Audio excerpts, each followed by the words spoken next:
Hi ಎಲ್ರಿಗೂ ನಮಸ್ಕಾರ. ಈ ಹೂವಿನ ಟೀ ಕುಡಿಯೋದ್ರಿಂದ ಆರೋಗ್ಯಕ್ಕೆ ತುಂಬ ಒಳ್ಳೆಯದು.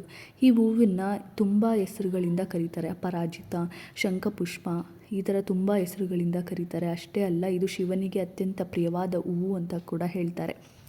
ಇದನ್ನು ಮನೆಗಳಲ್ಲಿ ಕೂಡ ಬೆಳೆಸ್ಕೊಂಡಿರ್ತಾರೆ, ಅಥವಾ ಎಲ್ಲಾದರೂ ಈ ಸೈಡಲ್ಲಿ ಕೂಡ ಬೆಳೆದಿರುತ್ತೆ. ಅದನ್ನು ಸಿಕ್ಕಿದ್ರೆ ಖಂಡಿತ ಇದನ್ನು ಕಿತ್ಕೊಬಂದು ಶಿವನಿಗೂ ಕೂಡ ಮುಡಿಸಿ ನೀವು ಕೂಡ ಟೀ ಮಾಡ್ಕೊಂಡು ಕುಡೀರಿ. ಬಿಸಿನೀರಿಗೆ ಅಥವಾ ಕುದಿಯೋ ನೀರಿಗೆ ಈ ಹೂವನ್ನು ಹಾಕಿ ಸ್ವಲ್ಪ ಚಕ್ಕೆ, ಸ್ವಲ್ಪ ಶುಂಠಿನ ಹಾಕ್ಕೊಂಡು ಚೆನ್ನಾಗಿ ಕುದಿಸಿ ನಂತರ ಆ ಟೀನ ಕುಡಿಬೋದು.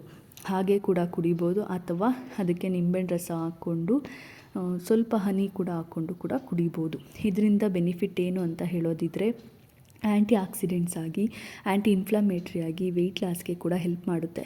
ರೆಗ್ಯುಲೇಟಿಂಗ್ ಡಯಾಬಿಟೀಸ್, ಬ್ರೈನ್ ಹೆಲ್ತ್ಗೂ ಕೂಡ ತುಂಬ ಒಳ್ಳೆಯದು.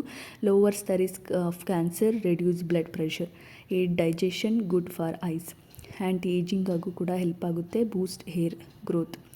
ನ್ಯಾಚುರಲ್ ಫುಡ್ ಕಲರೆಂಟ್ ಅಂದರೆ ನ್ಯಾಚುರಲ್ಲಾಗೇ ಇದು ಫುಡ್ ಕಲರ್ನ ಚೇಂಜ್ ಕೂಡ ಮಾಡುವಂತಹ ಶಕ್ತಿನ ಹೊಂದಿದೆ ಅಂತಲೇ ಹೇಳ್ಬೋದು. ನೀವು ಕೂಡ ಇದನ್ನು ಟ್ರೈ ಮಾಡಿ ನಿಮ್ಮ ಆರೋಗ್ಯನ ಚೆನ್ನಾಗಿಟ್ಕೊಳ್ಳಿ. Thank you.